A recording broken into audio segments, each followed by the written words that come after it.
From the PEP Radio Newsroom, this is the Hourly News Blast.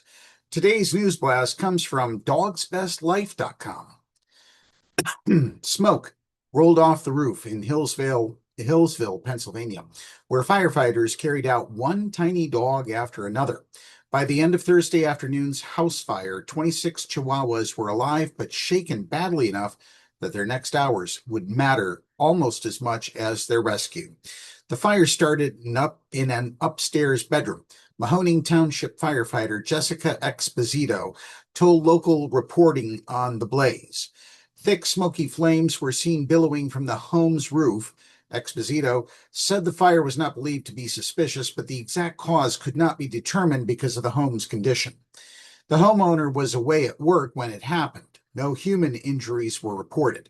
One dog died in the fire, and for the surviving dogs, the story turned quickly from emergency response to triage. After the rescue, local police called Anna Shelter for help, which is in Erie, PA.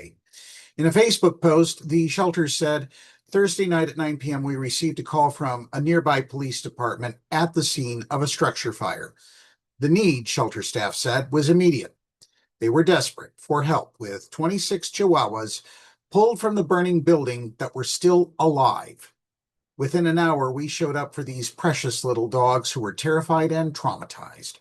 That phrase, terrified and traumatized, fits the image the shelter later shared. Crates held small black, gray, and brown dogs pressed close together. In another photo, two black chihuahuas with white faces looked straight at the camera. The dogs varied in age and size, the shelter said, but none weighed more than 10 pounds. There was at least one small mercy in the intake process. Once the dogs reached the shelter, staff found that only 6 needed immediate medical attention. For a group pulled from a burning building, that detail marked the first real turn in the story. Survival, then stabilization, then the possibility of something beyond the fire. That possibility became clearer after the dog's owner surrendered them. All 26 surviving chihuahuas were taken in by Anna Shelter, where the work shifted from crisis response to recovery. The shelter said the dogs would be bathed, prepared for spay and neuter procedures the following week, and eventually placed up for adoption. In the shelter's words, as they settle in and relax, the plan is underway to get everyone bathed and prepared for spaying and neutering next week, and then placed up for adoption. For now, the dogs are still in that in-between place familiar to any shelter after a difficult intake. Safe, but not yet settled. Out of danger, but not yet ready for the ordinary rhythms of a home. Even so, staff offered one early note about who these little survivors seem to be. We do know they are all very sweet and the quietest group of cheese we've ever been around. They range in ages and sizes, but none again are over 10 pounds, Anna Shelter wrote.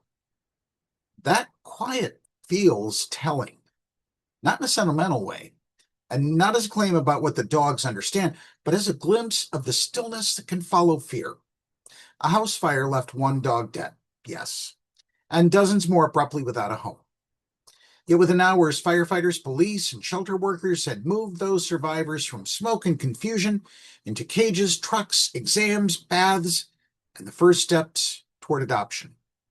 The hard part is not over. Recovery rarely happens all at once, especially for dogs described as frightened, shaky, and traumatized, but the outline of a future is there now. Food, medical care, rest, and eventually photos and adoption listings when the shelter decides that they are ready. For a group of dogs first seen coming out of smoke, that is no small change. The flames are behind them. What comes next is quieter, slower, and probably more important. A room that does not burn, hands that do not rush, and the long process of learning to settle. That's a news blast for this hour.